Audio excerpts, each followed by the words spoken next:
Confidence and overcoming fear. आपको ध्यान रखना है, डर सबके अंदर होता है और ध्यान रखिएगा इसी को आपको अभी हराना है। कारण क्या है? अगर डर आपके अंदर है तो आपका कोई भगवान भी कुछ नहीं कर सकता। जो लोग डरते हैं, ध्यान रखना, वो कुछ भी फैसला नहीं ले पा रहे। आपको मैं बता दे रहा हूँ, आपके अंदर अगर डर की क्वांटिटी बहुत ज़्यादा है, आप देखना कोई भी कैरियर का फैसला नहीं ले पा रहे, आप अपनी ज़िंदगी में कोई फैसला नहीं पा रहे, आप अपनी लाइफ को वही के वही स्टेगनेट करके बैठे हो। फिक्स माइंडसेट का जो अभी मैंने लेक्चर लिया उसमें ध्यान रखना, डर एक बहुत बड़ा खतरनाक फैक्टर है। डरे हुए इंसान आप टेस्ट करना कि आपके अंदर कौन सा डर आपके अंदर खाया जा रहा है। जो डर जिसके अंदर कुछ भी चीज़ का डर है, मैं नहीं जानता, वो तो ईश्वर जाने आपके अंदर क्या डर है, लेकिन जो भी डर आपके अंदर है, देखना आप फैसला नहीं ले पा रहे, आप अपने ज़िंदगी में वही रुक गए हो, आप फिक्स माइंडसेट में चले गए क्योंकि आपके अंदर डर है। और ध्यान रखिएगा, जवान व्यक्ति को डरना नहीं चाहिए। ईश्वर ने जवानी क्यों बनाई? जिससे निडर होकर काम करे, क्योंकि डर कब आता है? जब बुढ़ापा इंसान का आ जाता है, जब उसको मौत का डर सताता है, उसको मेडिकल एक्सपेंसेस का डर सताता है, अकेलेपन का डर सताता है। ये डर बुढ़ापे में तो भी ठीक है, लेकिन अभी डरना आपके लिए तो जरूरी है ही नहीं। अभी आपको निडर फैसले लेने हैं, अभी आपको एकदम तुरंत फैसले लेने हैं आपको। और साथ साथ में आपको ध्यान रखना है कि जो करना है एकदम आपको एकदम डंकी की चोट में करना है, क्योंकि अभी आपको ध्यान रखना, अभी नहीं करोगे तो कब करोगे? अभी शरीर और दिमाग आपका अच्छा है, कल शरीर में बीमारियां लगने लगेंगी, दिमाग खराब होने लगेगा, आपको धीरे धीरे करके बुढ़ापा आएगा, 27 चीज़ों की दिक्कतें आएंगी, तब तुम निडर बन के क्या कर लोगे? और जो आज से निडर होकर काम करता है वो हमारे माननीय प्रधानमंत्री मोदी जी जैसे 75 साल की उम्र में भी निडर होकर फैसले लेते हैं। तो मोदी जी जो 75 में जो फैसले ले रहे हैं वो ऐसा नहीं है कि निडर अब बने, वो पहले से निडर थे, तो आज भी वो निडरता उनके अंदर है। हमें ध्यान रखना कि 75-80 की उम्र में भी अगर फैसले लेने तो निडरता तो लानी पड़ेगी ना। तो कैसे लाएंगे? निडरता को मारने की गोली होती है जिसको हम कहते हैं कॉन्फिडेंस। कॉन्फिडेंस है, डर भग जाएगा। गाड़ी चला रहे हो, कार डरते हो गाड़ी चलाने में, कॉन्फिडेंस है। कार चलाते कई लोग, उड़ाते कई लोग कार, तो उड़ाते तो एरोप्लेन की तरह उड़ाते हुए ले जाते हैं। क्या है? उनके अंदर कॉन्फिडेंस है तो कार चला लेते हैं। ठीक है, आपके घर में इतने बड़े बड़े मुसीबतें आती है, पापा या मम्मी को आप देखते हो जो भी घर का फैसला लेता है वो निडर होकर घर चला रहे हैं। तो सीधी सी बात है कि एक गोली कॉन्फिडेंस की गोली लो, फियर को दूर करो। लेकिन कॉन्फिडेंस आपके अंदर पैदा कैसे होगा? क्योंकि इसकी कोई गोली मार्केट में मिलती कहाँ है कि सीधे गए फार्मासिस्ट के पास, दवाई की दुकान में, सर कॉन्फिडेंस की गोली देना, या डॉक्टर को कहा सर कॉन्फिडेंस लो है, डॉक्टर ने कहा 10 गोली रोज खाओ, 10 दिन में कॉन्फिडेंस आओ और पूरी जिंदगी खाना। इसको बनाना पड़ेगा, और नहीं बनाओगे तो खुद ही मार खाओगे। कैसे बनाएंगे? आज हम लोग इस चीज़ को देखने वाले हैं। अब यहाँ पे आपको ध्यान रखना है, जब हम बात यहाँ पे कॉन्फिडेंस की करते हैं तो कॉन्फिडेंस है क्या? कॉन्फिडेंस आपको ध्यान रखना एक विश्वास होता है कि मैं किसी भी सिचुएशन को सक्सेसफुली हैंडल कर लूँगा। हम ध्यान रखना कॉन्फिडेंशियल बाय बर्थ नहीं होते हैं, हमें इसको डेवलप करना पड़ेगा। और ध्यान रखना इसको डेवलप करने का एक बहुत बड़ा टूल है ओरल कम्युनिकेशन। मतलब कम्युनिकेशन अच्छा करो, कॉन्फिडेंस ऑटोमेटिक बढ़ता है। ठीक है, आप हर सिचुएशन को हैंडल कर लेंगे, ये आपका विश्वास होता है, ये कॉन्फिडेंस है। जैसे गाड़ी चलाते समय आपने देखा होगा, कोई भी अगर सामने से बहुत तेज गाड़ी वाला चला के आ रहा है या बहुत अजीब टाइप की गाड़ी चला रहा है, कोई विश्वास है मैं संभाल लूंगा, ये तो कॉन्फिडेंस आपका। और तुम्हारा कॉन्फिडेंस है, तुम्हारे साथ जो बैठा है वो भी कॉन्फिडेंट रहता है कि चलो ये गाड़ी संभाल लेगा। तो कॉन्फिडेंस गाड़ी आपने गाड़ी चलाते समय देखी हुई है, लेकिन ये कॉन्फिडेंस बाय बर्थ नहीं था। जिस समय माता पिता आपको गाड़ी साइकिल चलाना सिखा रहे थे तब कॉन्फिडेंस नहीं था, पीछे पकड़े रहते थे पिताजी। ठीक है, तुम उससे पैडल मारते थे, पापा पीछे पकड़े रहते थे, फिर छोड़ देते थे, आपको पता नहीं था, बहुत दूर जगह तो पापा छोड़ के खड़े थे बहुत दूर तक। तो पापा को क्या करना था? तुम्हें कॉन्फिडेंस ही देना था। साइकिल चलाना सीख जाओ, उनको पता है, कॉन्फिडेंस में देना और क्या करना है। ठीक है, तो तुम्हें इसको डेवलप करना पड़ा, और डेवलप करने के बाद आज आप बिना माता पिता के बहुत सारी चीज़ें कर रहे हो, लेकिन आज कई चीज़ें नहीं कर पा रहे हो। उस चीज़ पे आज हम लोग यहाँ पे ध्यान दे रहे हैं। अब यहाँ पे आपको ध्यान रखना, एक स्टेट फाइट चलता है। ये फोटो भी आप थोड़ा खींचते जाइएगा, जैसे इसकी फोटो खींच ले, सभी फोटो खींचते जाइएगा स्लाइड्स के, ये आपके नोट्स की तरह आपके काम आएंगे। ठीक है, बरोबर। एक स्टेट फाइट की बात कर रहा हूँ मैं। ठीक है, सबसे दिक्कत वाली बात क्या है? सर्वे ये कहता है कि पर्सन जो है वो बोलने से डरता है, इसे हम स्टेट फ्राइट कहते हैं। सर्वे कहता है 80 से 90% जो लोग हैं वो अनकंफर्टेबल होते हैं पब्लिक स्पीकिंग में, मतलब पब्लिक के सामने बोलने में उनकी बुरी हालत खराब होती है, और एक फोबिया अंदर चलता नहीं होता जिसमें वो अपनी बात को रख नहीं सकते हैं। तो ये एक बहुत बड़ी दिक्कत है, और ये भी जवान लोगों के अंदर दिक्कत आ रही है। 80 से 90% लोग बोल नहीं पा रहे हैं, तो उनको बोलना तो पड़ेगा ना। नेक्स्ट है कॉमन फिजिकल सिम्टम क्या है कम्युनिकेशन प्रॉब्लम का। अब यहाँ पे आपको ध्यान रखना है, जो भी ध्यान रखना है, बात ज़्यादा नहीं करते हैं, या जो ध्यान रखना बहुत कम्युनिकेशन लेस है। देखिएगा ये बीमारी उनके अंदर कहीं ना कहीं रहती है, उनको स्टमक की प्रॉब्लम रहती है, फेस उनका डल पड़ता है, बोलने वालों का फेस में चमक रहती है, और डिजीनेस हमेशा लेजीनेस रहेगा। हार्ट बीट आप देखिएगा इनका बहुत फास्ट रहता है, जो लोग कम बोलते नहीं है या फिर बोलने से दूर रहते हैं। बीपी प्रॉब्लम रहता है, बोलने वालों का बीपी नॉर्मल रहेगा, जो लोग नहीं बोलते उनका दिक्कत है। ब्रीथ भी उनकी बहुत शॉर्ट ब्रीथ लेते हैं, योग में कहा गया कि तेज ब्रीथ लीजिए, और बीपी बहुत शॉर्ट ब्रीथ लेंगे। एक्सेसिव पर्सपिरेशन यानी उनका पसीना भी बहुत रहता है, लेग्स में कब कभी रहती है, और आपको ध्यान रखना हमेशा आपको एनर्जी डाउन ही मिलेगा। तो ऐसा देखा गया है कि अगर आप बोल नहीं पा रहे, कम्युनिकेशन डाउन है, या फियर अगर आपके अंदर बैठा हुआ है, तो ये चीज़ें रहती है। डॉक्टर को दिखा तो डॉक्टर कहता है कुछ नहीं है तुम्हारे अंदर, सब ठीक है, लेकिन तुम ज़्यादा डर रहे हो, या ज़्यादा स्ट्रेस में चिंता कर रहे हो, या कम्युनिकेशन नहीं कर रहे हो, कुछ ना कुछ ऐसा जिस कारण से तुम्हारा माइंड वर्क नहीं कर रहा। तो ये फोटो क्लिक करके देखिएगा, अगर आपके अंदर भी ये चीज़ें आ रही है, इसका मतलब है कि आप फियर पे तो हो। डर जिसके अंदर होता है वो देखना ये सब चीज़ें उसके अंदर रहती है, ठीक है। नेक्स्ट यहाँ पे हम बात करें कैसे स्टेट फ्रेंड बने। आपको यहाँ पे ध्यान रखना कि आपके शरीर में ध्यान रखना, एनर्जी तो काफ़ी है, बस आपको ध्यान रखना है कि आप अपने डर को अगर हटाकर पब्लिक स्पीकिंग करें, ऑडियंस से बात करें, और हमेशा बोलने के लिए तैयार रहिए। तो आपका जो एक शरीर में एक एनर्जी होता है, जिसको कहते हैं एड्रेनलिन, एक एनर्जी होता है, ये आपके शरीर में ऑटोमेटिक जनरेट होता है। ये केमिकल है, इसको जनरेट करना होता है। एड्रेनलिन ये फ्लडेड एक केमिकल होता है, और ये केमिकल ध्यान रखना आपके अंदर डर को भगा देता है। तो इसको भगाने के लिए क्या करें, बात करें, कुछ ना कुछ एक्स्ट्रा ऑर्डिनरी करें, ज़्यादा डर स्ट्रेस मत लें, फियरिंग ज़्यादा आपको करना नहीं है, और सीधी सिंपल सी बात है कि ज़्यादा सोचना नहीं है। जो ज़्यादा थिंक करते हैं ना, उनमें दिक्कतें आ जाती है। नेक्स्ट हम लोग बात करें फियर ऑफ स्पीकिंग को हम लोग कैसे करके सुधारें। आज मतलब फियर को हम फियर ऑफ स्पीकिंग को लेकर चल रहे कि फियर ऑफ स्पीकिंग को सुधारें कैसे, ठीक है। सबसे पहले आपको ध्यान रखना परसेप्शन ऑफ सुधारें।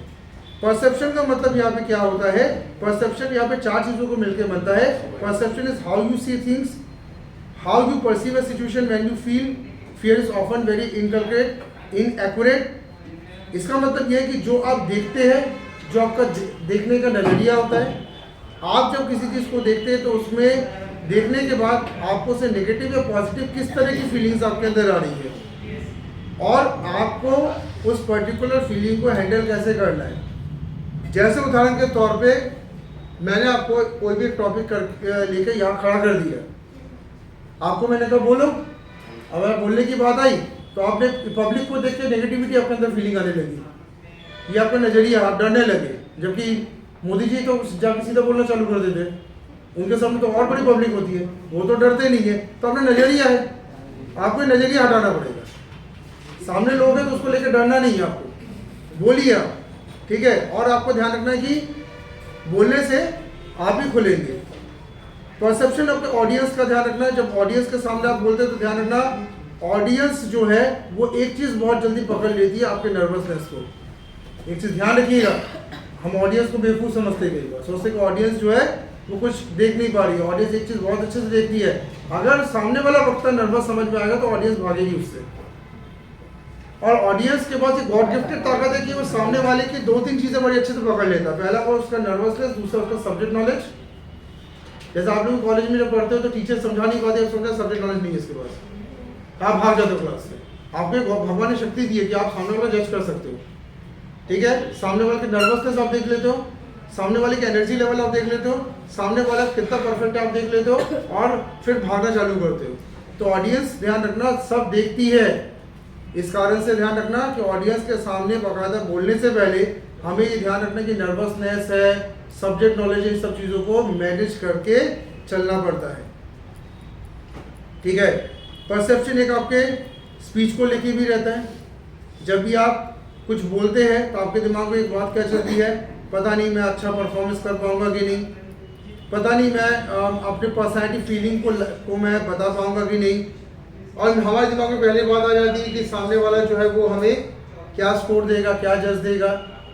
आपको ध्यान रखना, कुछ सोचो ही मत ना, बोलना है बोलो, गाना गाओ। जैसे जो गायक कलाकार होते हैं जिनके सामने से और जजेस बैठते हैं, बहुत सारे आजकल गाने के और डांस के कॉम्पिटिशन करते हैं जो टीवी में लाइव भी होते हैं। क्या वो जजेस को देख के करते हैं क्या? अपना 100% कर दो, उसके बाद जजेस को जो स्कोर देना दे। क्योंकि आपको ध्यान रखना कि ज़्यादा सोचना नहीं कि जज क्या करेगा, ऑडियंस क्या करेगी, तुम्हें जो करना तुम करो। दो ही चीज़ हो सकती है, या तो सबको 10/10 मार्क्स मिलेंगे या सबको 0-0-0 मिल जाए, और कुछ हो नहीं सकता। तो आपको ध्यान रखना है कि ज़्यादा सोचिए मत, एकदम आप बात करें, ठीक है। एक चीज़ आपको ध्यान रखनी है जो मैं हमेशा आपको बता दे रहा हूँ, आप कभी भी ध्यान रखिएगा 3-4 गलतियाँ ना करें, आप किसी से कंपेयर खुद को ना करें, ठीक है। और आपको परफेक्ट एकदम होने की कोई नहीं कह रहा है।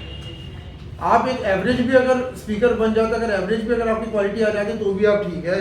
आपको ध्यान रखना, मिस्टेक को आप सुधारें, मिस्टेक आपको लर्न और इम्प्रूव करने की फैसिलिटी देती है। अपने कॉन्फिडेंस लेवल को बढ़ाइए और ध्यान रखिएगा कि आप सभी यूनिक है, इस चीज़ को दिमाग में ध्यान रखिएगा। सब यूनिक हो, सबके टैलेंट अलग अलग है, तो ध्यान रखिएगा किसी के साथ इतना कंपैरिजन करके कॉन्फिडेंस लो लेवल ना करें, क्योंकि आपको ध्यान रखना कि सब कुछ आपका कॉन्फिडेंस ही है, ठीक है।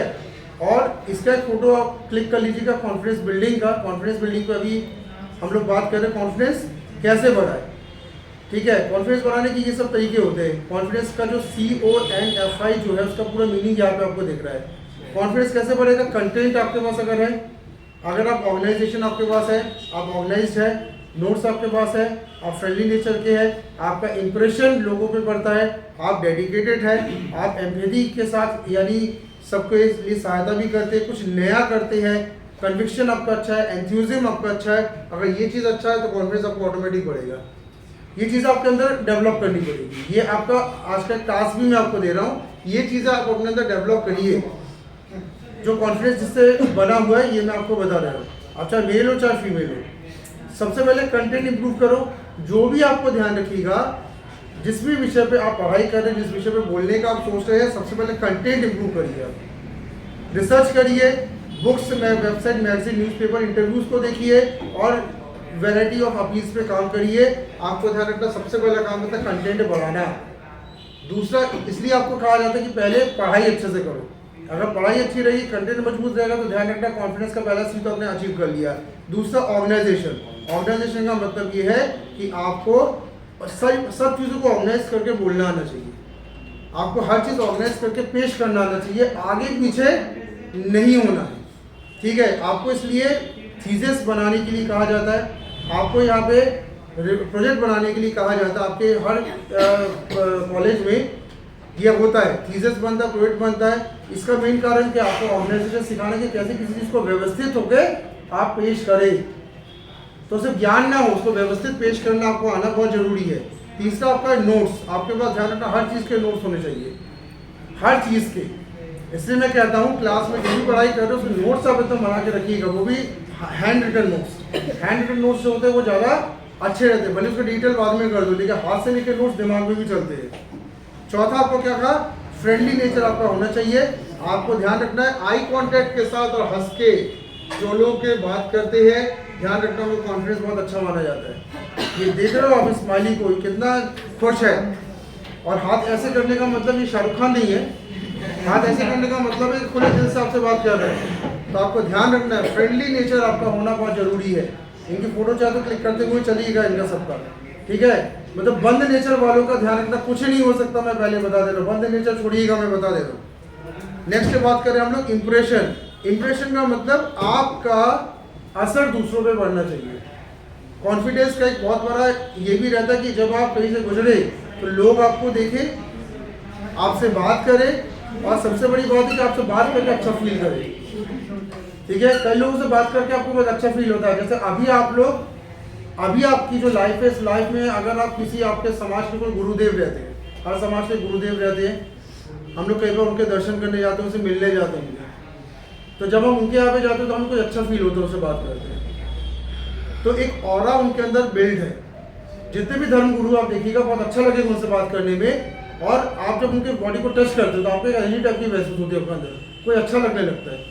तो ये शक्ति उनके अंदर आई कैसे? उन्होंने पहले कॉन्फिडेंस अपने अंदर बनाया, उस कॉन्फिडेंस से इंप्रेशन पड़ने लगा। और उस इंप्रेशन से ध्यान रखना लोग उनसे मिलने लगे। तो कॉन्फिडेंस में ध्यान रखना आपका इंप्रेशन होना बहुत ज़रूरी है। नेक्स्ट आपकी अगर बात करें हम इंप्रेशन का, डेडिकेशन। कॉन्फिडेंस बढ़ाने के लिए प्रैक्टिस प्रैक्टिस प्रैक्टिस, खूब प्रैक्टिस करो, खूब ज़्यादा आप उसमें मेहनत करें, अपने गेस्चर सुधारे, मूवमेंट सुधारे, वॉइस क्वालिटी सुधारे, आप रियल वर्ल्ड में बात करने के लिए खूब प्रैक्टिस करें। और डेडिकेशन, हमेशा आईने के सामने अगर आप बोले तो इससे आपका ध्यान रखना कम्युनिकेशन काफ़ी सुधरता है। हमेशा आपको कहा जाता है कि आप आईने के सामने खड़े होकर क्या करें, बोलिए, ये देख रहे, पर इस समय क्या और भी घर की कोई है क्या इसके आसपास, अकेला है। अपने कॉन्फिडेंस पे अगर आपको काम करना है तो थोड़ा अकेला रह के अपने आप को सुधारिए।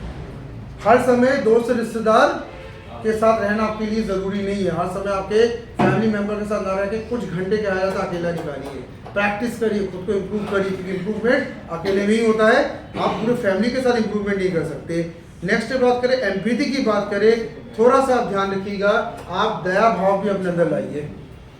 इसलिए कहा जाता है कि हमारे धन ग्रंथों में बहुत अच्छी बात कही है कि आप जो कमाते हो उसमें कुछ रुपया हम लोग गरीबों को देते हैं, जरूरतमंदों को दान देते हैं। वो दान देने का मतलब क्या, थोड़ा सा अपने अंदर एम्पैथी, थोड़ा सा करुणा भाव भी अपने अंदर होना चाहिए, क्योंकि बोलता बहुत अच्छा वही है जिसके अंदर करुणा भाव हो। आप देखना हिटलर टाइप के लोग कभी अच्छा नहीं बोलते हैं, जो बहुत घमंडी होते हैं देखना बहुत अजीब टाइप के बोलते हैं, जो घमंडी होते हैं बहुत अजीब टाइप के बोलते हैं, लेकिन जो मिलनसार होते हैं बहुत अच्छा बोलते हैं। तो मिलनसार कैसे बनोगे, अंदर थोड़ा सा दया भाव भी हो, लोगों की बात भी समझे। एम्पैथी के बाद नेक्स्ट होता है न्यूनेस, कुछ नया नया ट्राई करें, कुछ नई चीज़ों पे काम करें।